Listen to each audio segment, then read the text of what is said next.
Today we will discuss the playing actions in volleyball game, presented by Jan Raven Coro, Jailard Publico, and Giselle Ramirez. And we have three topics to be discussed. First, we have the states of play, playing the ball, and the last is ball in the net.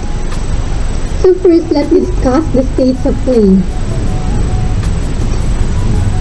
In the states of play, we have number 1, ball in play. The ball is in play from the moment of the hit of the service, authorized by the first referee. So I have a short video clip here from the anime series Haikyuu to show you what is ball in play.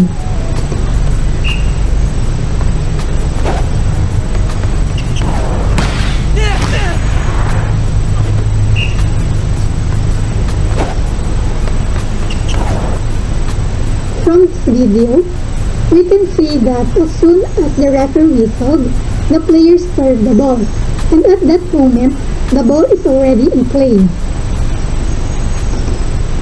So let's proceed. Number 2, ball out of play. The ball is out of play at the moment of the fault, which is whistled by the referee. The ball is also out of play in the absence of the fault before the moment of the whistle by the referee to begin the game.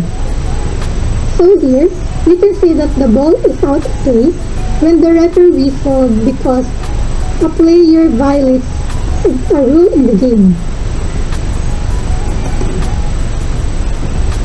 Next, we have the ball in. The ball is in when it touches the floor at the playing court, including the boundary lines. So let's watch another short video clip.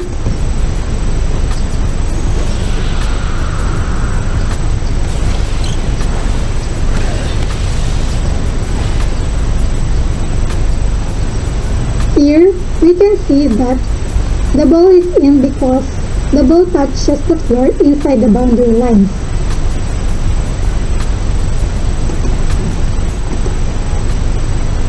Next, we have number 4, ball out. The ball is out when A, the part of the ball which contacts the floor is completely outside the boundary lines.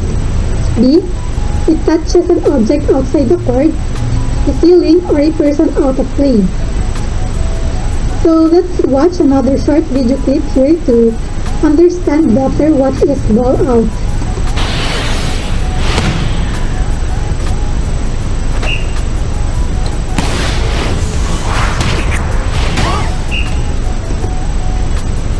Here we can see that the ball is out because it touches the floor, which is outside the boundary line, and also it is out because it touches an object outside the playing court.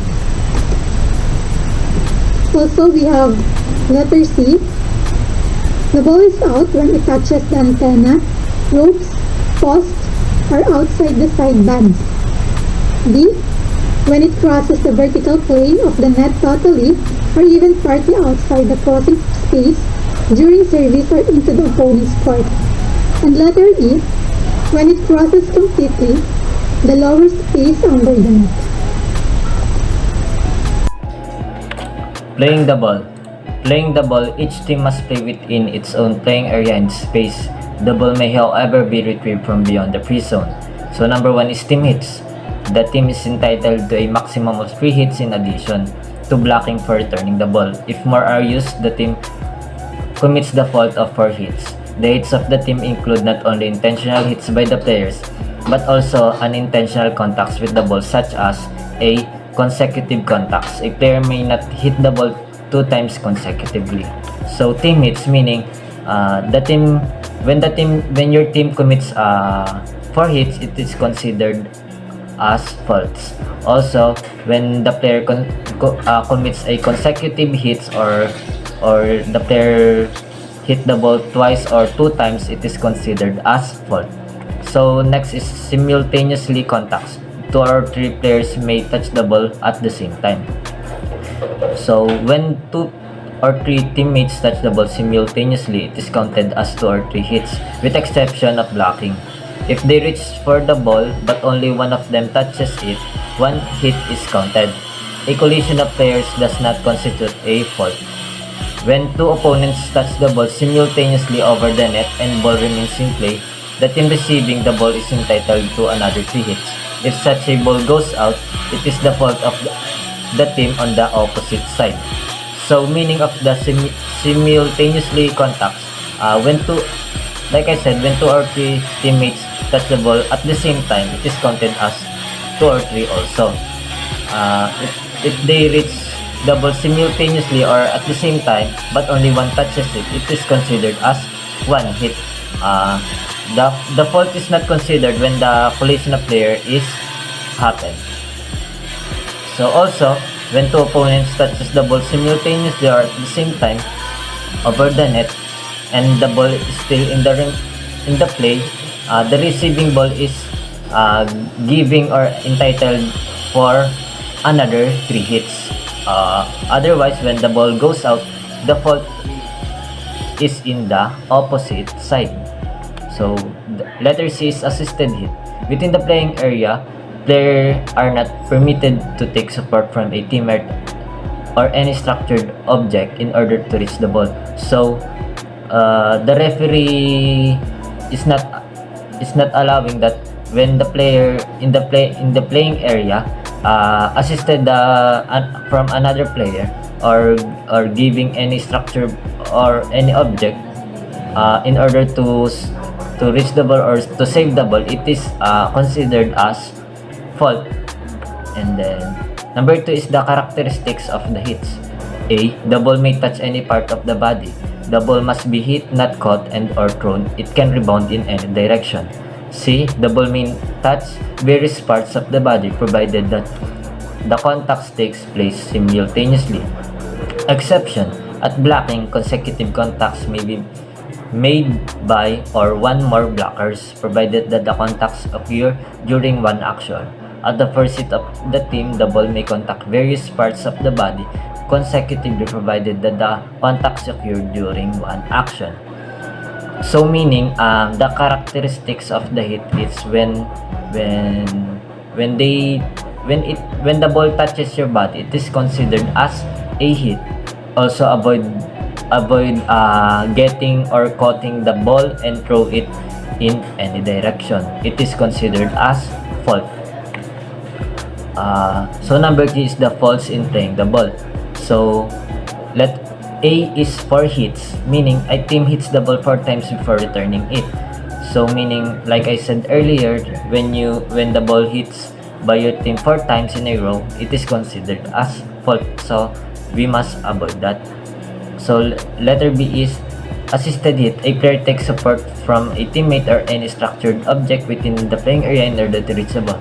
So also it is considered as fault when your team assisted or supported you in order or giving you any structured object or anything within the playing area in order to save the ball. It is considered as fault. C. Catch. A player does not hit the ball and the ball is caught and or thrown. When the ball it is a fault when the player does not hit the ball. So the fault happened when the ball caught and thrown in the other side. So letter D or the last one is double contact. A player hits the ball twice in succession or double contacts various parts of his or her body in succession. So it is also considered as fault when the player commits a hitting the ball twice or 2 times in a row.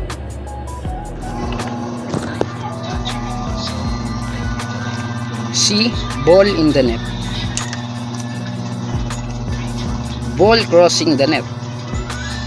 The ball sent to the opponent's court must go over the net within the crossing space. The crossing space is the part of the vertical plane of the limited space as follows. Below by the top of the net.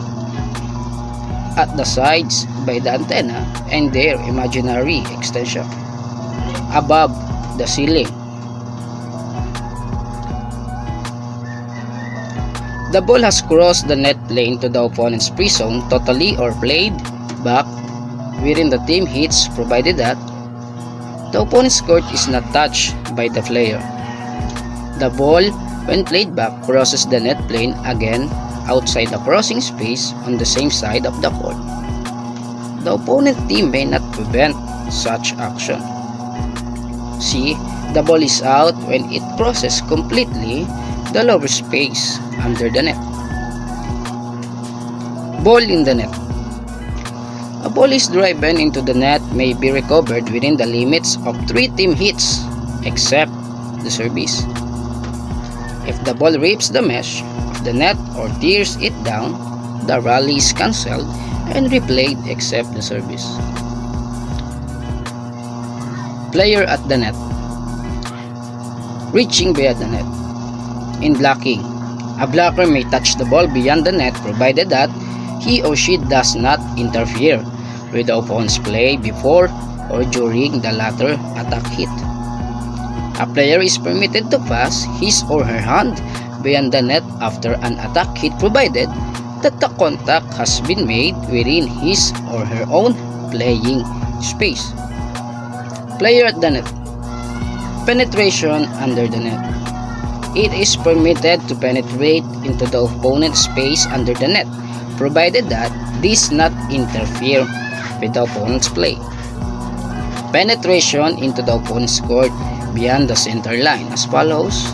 To touch the opponent's court with a foot or hands is permitted, provided that some part of the penetrating foot or hands remains and either in contact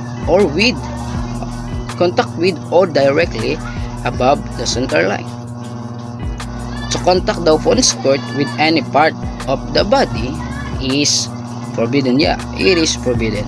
Of course, a player may enter the opponent's court after the ball goes out of play. A player may penetrate into the opponent's free zone provided that he or she does not interfere with the opponent's play. Contact with the net. With the net, contact with the net is a fault. Yes, it's a fault. Yes, except when a player not attempting to play the ball accidentally touches the net. Once the player has hit the ball, he or she may touch the post, rope, or any other side of object outside the total length of the net, provided that it does not interfere with the play. When the ball is driven into the net and it causes too much or to touch an opponent, no fault is committed.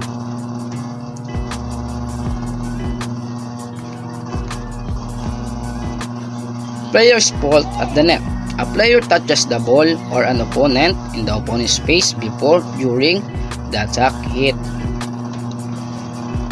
A player penetrates into the opponent's space under the net, interfering with the latter play.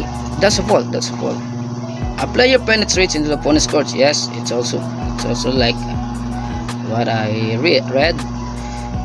A player touches the net. Yes. If the player touches the net, of course it's a fault. The officials may call it a fault. And that's all. Thank you. And the presentation.